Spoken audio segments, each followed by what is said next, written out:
Any jeweler that tells you, oh, yeah, you can make money on this, they're lying to you. So if he had bought the watch, the time he landed back in England, he would have made... What's the most expensive item that you sold? When they were this price, I sold a full rose root beer for... You shouldn't be buying a watch with the intention to make money.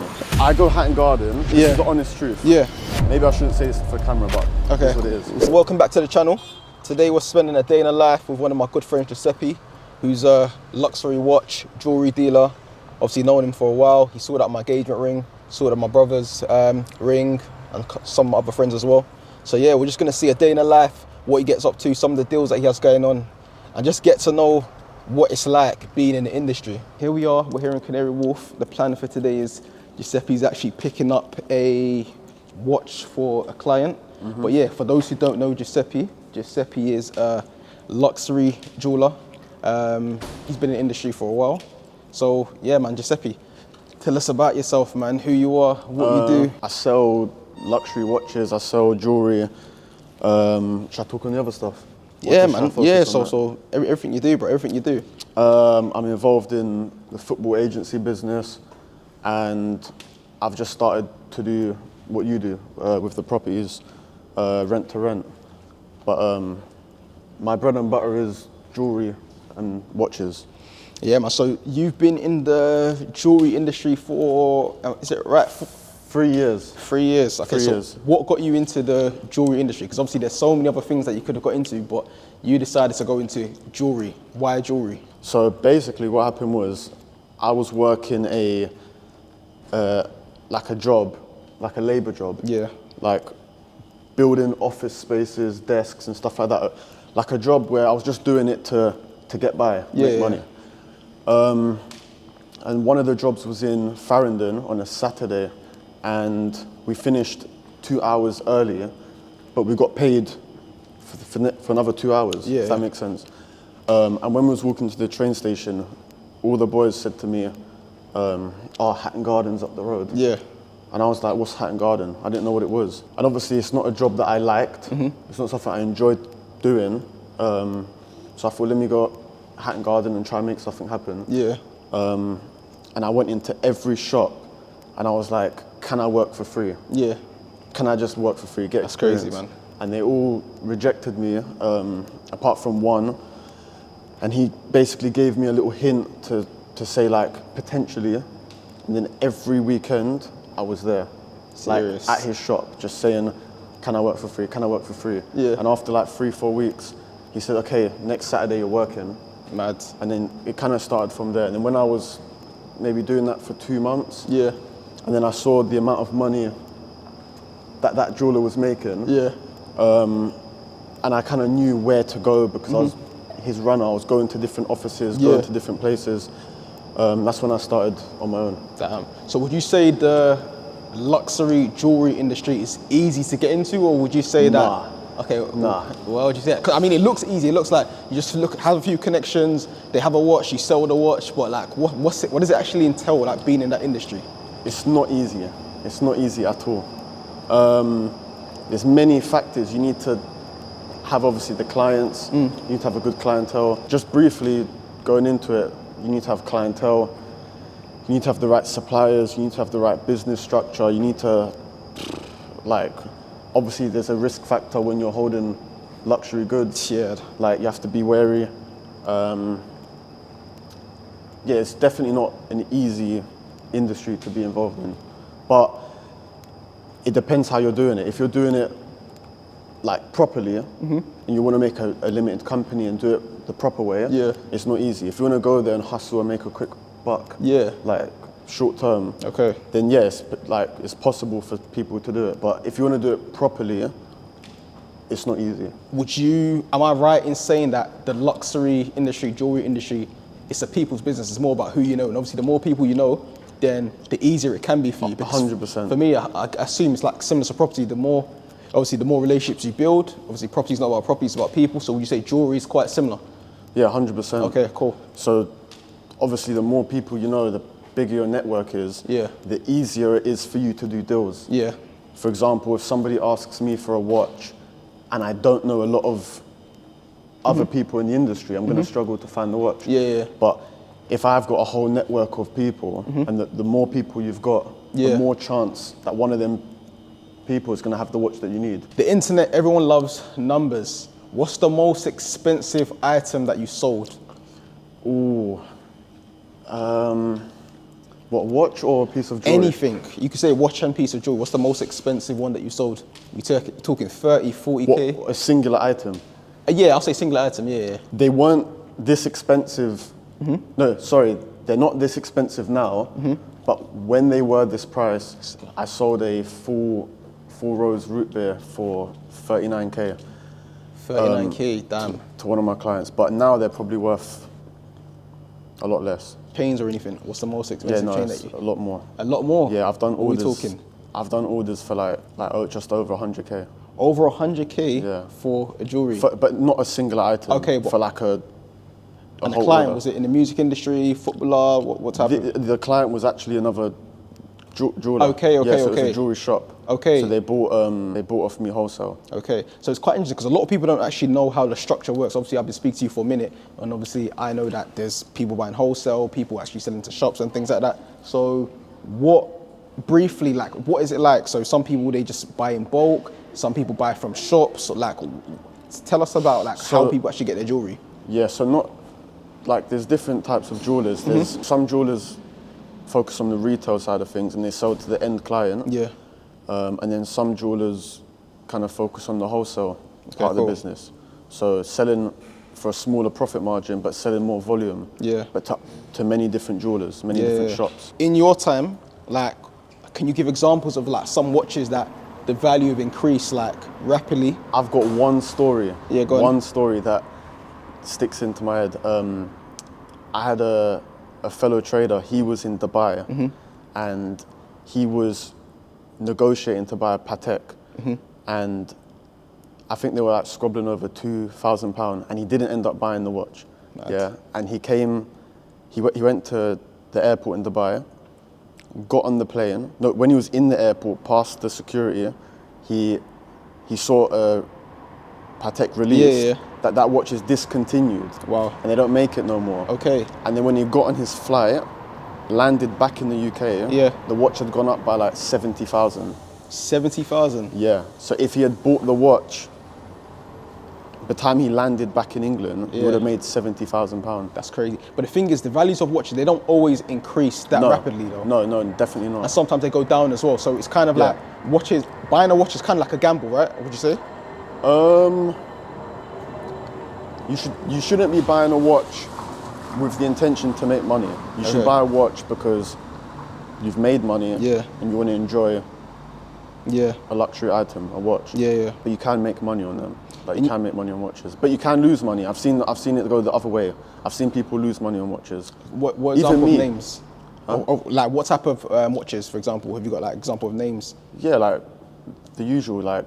Obviously, on watches like Pateks and APs, the gain and the loss could be a lot larger than a Rolex. But Rolex, Patek, APs, RMs, you can make or you can lose money. During COVID, the market went through the roof. What, it went higher, what it dropped? Yeah. Okay. Watch dealers and jewelers were making a lot of money because there was a hype on watches. Yeah. Everyone wanted to buy a watch.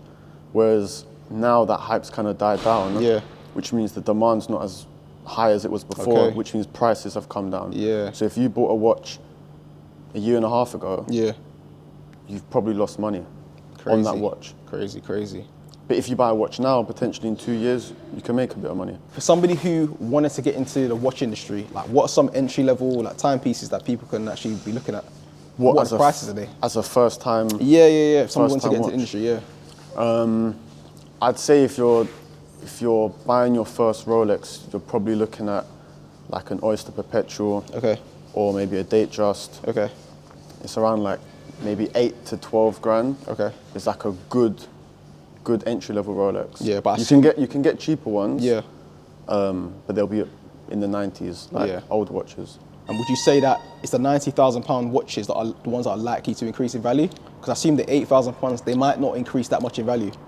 What, if you buy an £8,000 watch? Yeah, the entry ones, they're not going to really increase that much. Yeah, no. If you buy a watch for 8, 9K, like a date just, Yeah. you're not gonna like see a whole leap of reward when you're reselling it, because any jeweler that tells you, oh, yeah, you can make money on this, they're lying to you. But it's a watch that you should just enjoy. Yeah.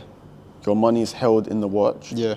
You might lose £500. You might make £500, but you're not gonna like make a whole leap of money on a date just. From the Rolex AD, where you're gonna lose money on very quick.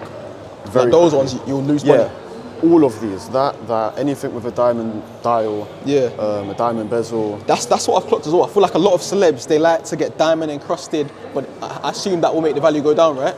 No, so if you buy it from the grey market, which is what I sell on, then you won't lose as much. If you buy it from the retail, which is a Rolex dealership, you're gonna lose money on it. That's interesting. Like all of these watches here, you're gonna lose money.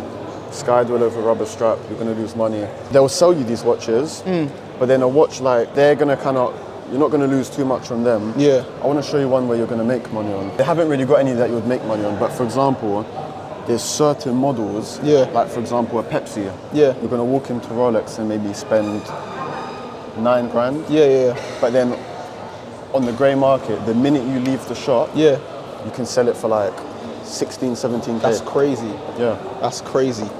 Just like that. Submariner white gold. Like look, that's there, it's £38,200. That's like, mad. Maybe in Hatton Garden the same year, the same watch, everything's exactly the same. Maybe I'm able to buy that for like 29, 30K. And then maybe you'd sell it to a client for like 32. So whoever's buying that watch will save a lot of money buying it in Hatton Garden. Rather than People are more comfortable to buy it from a Rolex shop rather than the Hatton Gardens. I feel like it comes across as though it's like, I don't know, would you say that people have that impression? Because I've heard people say, oh, why didn't you go to the actual shop rather than going to Hatton Gardens? Because I feel like there's like a... People who aren't educated... Yeah, like we'll kind of see like the whole shop, Rolex, and think this is a more safer bet to buy it from here and whatnot. But some watches it is. Like if you was to buy a Batman, a Pepsi, or certain models, you recommend it's cheaper to buy it from the Rolex. But they're gonna have you waiting 2-3 years before you're allowed to purchase it. That's crazy. And they might say to you, before you purchase it, you're gonna have to buy X, X, and X. That's mad. Yeah, so that's why people just go straight to Hatton Garden. They pay a bit more of a premium on certain models, but they can just buy the watch. I didn't realise you have to wait like 2-3 years to get some watches. Yeah, because they know that you can leave the shop and make money. Yeah. So would you say that you can get like those type of watches like fairly quickly? A Pepsi? What, from a dealership? Yeah, could you like, if somebody said I wanted a Pepsi like next month, do you think you could get that? I can source the watch within Hatton Garden. I can't walk into a dealership, pick up the watch. Like, I don't have no special treatment to what you would have. For example. Obviously there's circumstances where you can have a relation. Of course. A relationship with somebody who works in Rolex. You know, I can't say too much of course. On stuff like that, but it's not something that happens often. Yeah, it's not a common thing. That makes sense, man. That makes sense. So you said you've been in the industry for about 3-4 years. What's one of the biggest things that you've learned from being in the industry? That your word is your bond. What do you mean by that? For example, if you agree a deal with a trader and your end client backs out of that deal, you have to still go along with it. It's crazy. Like, because once you back out of a deal, you're not credible no more. So like, once you do like 10, 15 deals where you've said you're going to pay on a certain day and then you end up paying on that day, people just get more trust in dealing with you. But yeah, that's probably the main thing. That's interesting. I think earlier on, obviously off camera, you were talking about earning your stripes and how, you know, you were working for a while, not making much before you got randomly added to a group chat. So like, talk about like earning your stripes. Like, what does it look like earning your stripes? Because let's say somebody wanted to get into the jewelry industry, like what would they expect trying to earn their stripes? For example, when I was going to all different offices of different traders, I was going there with how can I word it? Me personally, I was going into different traders' offices and doing deals with them. For example, if I had a watch that I needed to buy for a client, I would deal with that person directly. So maybe I weren't getting the best price because I didn't know other people within the industry that could have had the same watch for a cheaper price. But if you do business with someone, you come correct, you pay the money, and you do that 4 or 5 times, Yeah. it builds trust, it builds credibility. For example, an admin of a group where you can get really good prices will ask, can anybody vouch for me, That's for interesting. example? And then someone will say, yeah, I've dealt with him 5 or 6 times, he's paid on time, he's given me the correct amount of money, he's fine, he's good to deal with. Whereas if on one occasion you don't deal with somebody correct, that will get brought up. Okay. So when someone's thinking to add you to a trade group, and then it comes out that on one deal you tried to give the guy £1,000 less, or you paid a week late, or That's interesting. or something went wrong, or you backed out of the deal, then people are going to say, oh, I dealt with him, but he didn't come correct. That's interesting. So from what I've seen, it's quite similar to property, because property, when you want to take on a property, landlords, agents, they'll obviously do reference checks on you to see like what you're about. So I guess even though it's different industries, similar things can actually kind of apply. So yeah, man, that's interesting to see that, you know, all different industries, that they're quite similar, man. So what's like your goals? Obviously you've been in it for a while.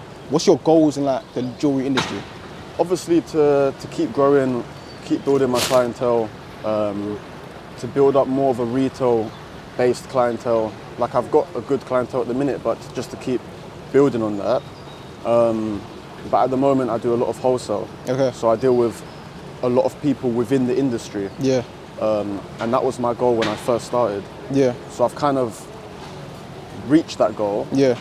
So I'm happy, but I want to keep moving forward and getting more retail clients. Yeah. Okay. Cool. So do you have ambitions to like open your own shop in Hatton Gardens, or is it just no? Why not? No. Because I asked you this before. Like, it's like, I don't know if you have it. Do you not like Hatton Gardens, bro? Like, what's? No. So basically, I go Hatton Garden. This is the honest truth. Yeah. Maybe I shouldn't say this for camera, but this is what it is. We'll see. I go Hatton Garden to make money.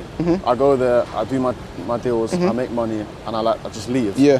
I don't personally have a massive passion to open up a shop and all of that type of stuff. It might change. Yeah. But right now, that's not my ambition. My ambition is obviously the football industry and other stuff like that. But do you not feel like having a shop in Hatton Gardens would make somebody more money as a jeweler? It depends. It depends. If you've got a big presence on social media, sometimes you don't need a shop to be making a lot of money. I know some jewelers who've got a little office space and they're making more money than somebody with a shop. Okay. Because their presence online is huge. Yeah. Okay. Some jewelers are getting like 50, 60,000 views on their stories on like Snapchat, for example. Yeah. So they'd be making more money than someone who just has a shop that with makes no sense, social media presence. That makes sense, man. That's why I'm involved in the wholesale side of the business. Yeah. So I don't need social media. I don't need retail clients to do my business. Makes I sense. just do it within the industry. You mentioned about like trade prices, obviously getting things for trade prices. Like, can you like give us some like numbers on what like somebody can kind of look like if they were to get something at trade price to obviously selling it at retail, like so people can get some comparisons on prices? I can't. You can't discuss too much. I can't reveal it too much, Okay. obviously, because every business Okay. has to make money. Okay, so of it'd be course, unfair of course. if I'm telling people Cool. what shops are making. Yeah. and Of stuff course, like that. of course. But Of course. it's like any business. You're buying something for one price, and you're going to sell it at a profit. Yeah. Now, everyone's idea on a profit is different. One jeweler might think X amount is a good profit, and one jeweler who maybe is more prestigious and has bigger clients and a bigger name, he might want to make a bigger profit. Okay. So it just depends on who you go to. Having trust that this brand is a legit brand and they're going to give you goods that are to X amount of quality. That's why people will pay the bit more of a premium to go to a well-known company. Yeah, that makes sense, man. That makes sense. But it doesn't always mean you're getting the best quality. How so? Obviously, I'm not talking for all companies, but obviously there's some people within the industry that will put SI quality in a pendant, for example, and then sell it to you as a VS. So what's SI, for those who don't know, what's SI quality, what's VS quality? It's the clarity of the diamond. Okay, so which one is higher, which one's lower? VS is higher, it's less inclusions and it's a cleaner stone, it's more money, like for the jeweler to put it into that piece of jewelry. But yeah, it's not a common thing, but it does happen within the industry where you're paying for something and you're not quite getting that good. But I guess the people buying it won't necessarily know. It's only people who are obviously in the industry that can tell, okay, this is not the high quality that you said you wanted. Yeah, that's fair enough. It's all education. That's fair enough. Like, for example, with the engagement ring that you bought, yeah, there's no hiding from that because it's a certificate. Yeah, of course. But when people are kind of opting for hip-hop jewelry, like where there's something with loads of little diamonds inside, you can get it certified, but you can't get each individual stone certified. Yeah. So there could be a mix of SI and VS. It could just be a little bit of a mix. Yeah. But you can only really tell if you're in the industry and you have an eye for it. That makes sense. Otherwise, it's really difficult tough to tell the difference. Yeah. Let's say somebody wanted to get into the industry and they just first started, let's say they're a runner for a jewelry shop. What could they look to make in their first year? So obviously, I know it's different perspectives. Some people might have an upper hand through their connections, but let's say the average person, they wanted to start jewelry this year, they started making connections. What can they realistically look to make in a year? Obviously, everyone moves at different pace, but in the most part, when you're starting a business, you're not going to make loads of money when you're starting out. The main thing, like for me when I started out, for example, I started with grills, which is like little gold teeth. Yeah. And there's not huge profit to be made in grills. There is, but like comparing it to what you'd make in a watch. Can we talk some numbers on like grills, like what somebody could potentially, their costs and profits from grills alone? Yeah, so if you're looking to get into the grills business and you sell maybe 2 gold caps, you're probably looking to make about £60 a tooth. Okay. So it's not like crazy numbers. Yeah, it's not. But people will glamorize how much money jewelers will make and stuff like that. But it's only, in my experience, it's only the top boys at the top who have got the expensive watches, the stock, the social media presence, the clientele. They're making good money. Yeah. But if you're starting out, like even me when I started out, I weren't making nothing crazy. Yeah. Okay. So how long, obviously, would you say from year 2, that's when your business became a 6-figure business, or was it by the 3rd year, that's when you could say it's a 6-figure business? Personally, my business started to turn over 6 figures probably on my 2nd year. Okay. On my 2nd year, maybe like not far from it on my 1st year, but that's because, like I said, everyone moves at different pace. Yeah. But I got quite fortunate. I had a bit of a clientele going into it. But yeah, everyone moves at a different pace. Okay, cool. So what's a typical day in your life like? Every day is different. Every day is different. So today, for example, we're in Canary Wharf and we're buying a watch for a Premier League footballer.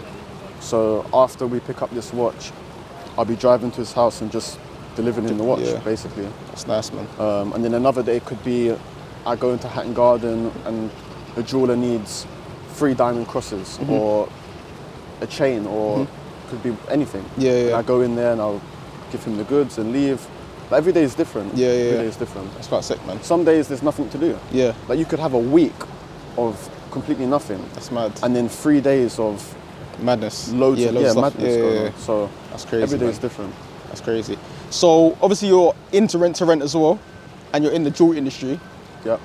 What would you say has brought you more stress? I know obviously you've been in jewelry longer, but you were talking earlier how rent to rent can be stress, but what would you say has brought you like a lot of stress in a short space of time? Definitely the jewelry. So Definitely, 100%. Because you're dealing with more people. You're dealing with more people, you're dealing with a higher, like items that are higher value. Yeah, okay, cool. There's a risk element, there's, the transactions are bigger. Yeah, okay, fair enough, that makes sense. Like, it's definitely more stress with the jewelry industry. Even like, for example, now, I've had an order from another jeweler to make X amount of pendants. And they need it by a certain date. So I need to make sure all of this stuff has been made and delivered by a certain date. And sometimes when the manufacturers are a bit slow or maybe it could be anything, like, you have to make sure that order is fulfilled. Otherwise it's done. And then you're stuck with all of this stock. That's crazy. That you still have to pay for, Wow. and now you have to sell it. That's mad. Like, it's just loads of stuff that happens. Thanks for getting to the end of the video. Really appreciate it as always. Make sure you drop a like, a comment, and subscribe.